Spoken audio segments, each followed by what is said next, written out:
बिस्मिल्लाहिर्रहमानिर्रहीम। दोस्तों, मैं हूं जुनैद इकबाल और जनाब आज बहुत अरसे के बाद देखें तो सही हमारे साथ बैठा कौन है। और ये एक इतनी खूबसूरत शख्सियत है लेकिन उतना ही कंजूस है ये बंदा मिलने मिलाने में। पता नहीं, वो मैंने परसों चौथ गया हूँ जनाब इनके पास, तो मैंने वहाँ पे देख के अभी आए हैं तशरीफ़ लाए हैं, तो मैंने कहा कि यार आपसे तो अब मुझे ज़्यादा प्यार हो गया। उसकी रीज़न नहीं मुझे मालूम हो रही अब तक क्या रीज़न है, लेकिन मैंने इनको इनके काम करते हुए इनकी वर्क प्लेस पे देखा माशाल्लाह कैसे प्यार करते हैं अपने स्टाफ के साथ। और सबसे बड़ी बात जिससे मैं बाकायदा इम्प्रेस हुआ हूँ, दोपहर का खाना भी खिलाते हैं जनाब। क्या बात है, कितनी खूबसूरत बात है कि स्टाफ को अपने बच्चों की तरह अपनी फैमिली की तरह ट्रीट करना। और जनाब फिर जाहिर बात है ऐसे स्टाफ भी डिलीवर भी करते हैं। तो जनाब अली असद साहब, अस्सलाम वालेकुम, क्या हाल है जनाब?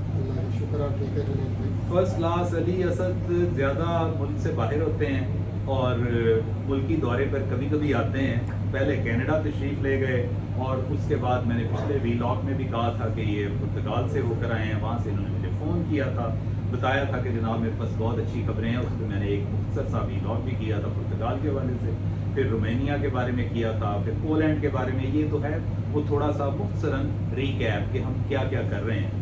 आज जनाब इनके साथ जो हम बात करेंगे, जो पूछा कि जी आज आपकी पटारी में क्या है, तो इनके पास तो बेशुमार दौलतें होती हैं, बड़ा कुछ होता है, बड़ी इंफॉर्मेशन होती है। और करना तो चाह रहे थे हम कनाडा पे, लेकिन इससे पहले इनका कनाडा पे भी किसी दिन और कर लेंगे। आज हम करेंगे न्यूजीलैंड के बारे में। न्यूजीलैंड बहुत खूबसूरत मुल्क है, बहुत उम्दा है, थोड़ी सी आबादी है और वहाँ पे अपॉर्चुनिटीज़ बहुत ज़्यादा हैं। तो जनाब हम इससे पहले कि ये बहुत तवील हो जाए, हम मुख्तसर सा करेंगे 7-8 मिनट का, इंशाल्लाह कोशिश करेंगे इसी में निपटा दें। तो अली असद भाई, जो सबसे पहला मेरा आपसे सवाल है वो यही है कि जो न्यूजीलैंड का जो आम तौर पे सुना है, या आपसे डिस्कशन हो रही थी अभी थोड़ी देर पहले, कि जो विजिट पे जाए बंदा जाता है तो लाइक पुर्तगाल, क्या ये कन्वर्टेबल वीज़ा है? जी, अगर आप विजिट वीज़ा पे न्यूजीलैंड जाते हैं तो आप इसको वर्क परमिट में या स्टडी में कर सकते हैं। शर्त यह है कि आप उस वीज़ा की रिक्वायरमेंट पूरी करते हो। Yes, principally it's allowed. अच्छा अच्छा अच्छा। ले जनाब, सुन लिया आपने, प्रिंसिपली ये अलाउड है कि अगर आप उनके जो भी क्राइटेरिया है उस पर पूरे उतरते हों तो ये आपका जॉब में, जिसको वर्क परमिट बोलते हैं, वर्क वाला सिलसिला होता है या स्टडी, उसमें कन्वर्ट हो सकता है। हमसे मशवरा करके ख़ास तौर पे अली असद से आपको गाइड करेंगे, एजुकेट करेंगे, बताएंगे आपके सीवी के मुताबिक आपके क्रेडेंशियल्स, आपका वर्क एक्सपीरियंस जो प्रीवियसली आप यहाँ पे कर रहे हैं, फाइनेंशियल, वो तो आपको ज़ाहिर बात है। अभी आते हैं उस तरफ भी कि वीज़े का जो क्राइटेरिया बेसिक है विज़िट वीज़े का, वो कैसे होता है, वो तो चीज़ें आपने पूरी की होंगी तो आपको विज़िट वहाँ पे अलाउ होगा। हम चलते हैं दूसरे सवाल की तरफ। अली असद भाई, अब बताना आपने ये है कि जाने अजीज़ के जो इसका बेसिक क्राइटेरिया आता है, जी जी। यानी वर्क फ्लो कह लें कि आपके पास एक बंदा आता है तो आप कैसे गाइड करेंगे उसको, जैसे कि आप अक्सर माशाल्लाह बताते होते हैं, क्या क्या चीज़ें चाहिए? हमें इसमें सबसे इम्पोर्टेंट है कि 6 मंथ्स की बैंक स्टेटमेंट चाहिए उनकी। अच्छा जी। वो नौकरी करते हैं या कारोबार, जिसको हम अपनी ज़ुबान में सोर्स ऑफ इनकम कहते हैं, उनका क्या है वो चाहिए होगी डिटेल। FRC, MRC, अगर आपके पास कोई एसेट्स हैं तो उसकी डिटेल। केस को स्ट्रॉन्ग करने के लिए हम लोग पुलिस इंस्पेक्टर सर्टिफिकेट और आपका मेडिकल सर्टिफिकेट भी साथ अटैच करते हैं, depending upon the case to case. Plus आपका जो इसका टूर प्लान होता है, कहीं का अच्छा सा कवर लेटर आपका, तो ये सारे रिक्वायर्ड डॉक्यूमेंट्स हैं जिसके साथ अटैच होते हैं। ठीक है। न्यूजीलैंड की सबसे मज़ेदार बात ये कि आपको बायोमेट्रिक वगैरह करवाने के लिए कहीं नहीं जाना। अच्छा, गुड। कंप्लीट ऑनलाइन वाह वाह। वीज़ा प्रोसेस, जैसे कि दुबई वगैरह गए कि आपने ऑनलाइन ही सारा प्रोसेस है, ऑनलाइन ही आपका वीज़ा आ जाता है। इसका ई वीज़ा 1 पेजर होता है।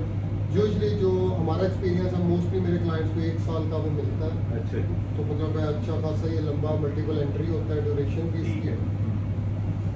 चलें, ये तो बहुत अच्छी बात है कि जैसे आपने बताया कि ये ऑनलाइन है और शादीशुदा है तो MRC, otherwise FRC, police certificate अगर लग जाए तो बड़ी अच्छी बात है।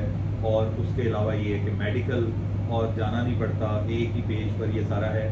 ये बताइए कि मिसाल के तौर पर अगर एक बंदा, एक एप्लीकेंट आपके पास आता है तो ये इसका ड्यूरेशन कितनी देर में ये हो सकता है? सर, इसका जो स्टैंडर्ड आ जाता है ना जवाब, वो विद इन 30 डेज आ जाता है। 1 महीने के अभी अंदर? तक जितने मैंने केसेस किए हैं, विद इन 30 डेज इसका जवाब आता है। अच्छा जी, अच्छा जी। ले जनाब, सुन लें कि 30 दिनों के अंदर अंदर जवाब आ जाएगा जिस दिन आप इनके साथ बाकायदा बैठ के सिलसिला करते हैं, ये हुकअप करेंगे, आपका मामला स्टार्ट करेंगे तो उसके 30 डेज़ के अंदर अंदर जवाब आ जाना चाहिए और कॉल इनके आ भी जाता है।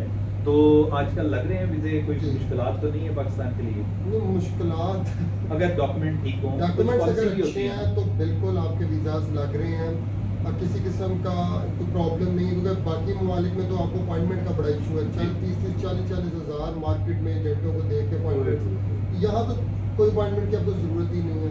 सही। वीज़ा फीस तकरीबन इसकी अराउंड 70 से 74,000 के दरमियान, डिपेंडिंग अपॉन हमारी जो वो वैल्यू ऑफ मनी है उस अच्छा। हिसाब से एडजस्ट होती रहती ठीक है। वीज़ा सर बिल्कुल कई ऐसे केसेस हैं जो फ्रेश उस पर भी लगे हैं, विदाउट ये जो ड्रामेबाज वाली ट्रैवल हिस्ट्री है ना, ये 4-5 क्रेडिट्स के बगैर आपके लग जाते हैं।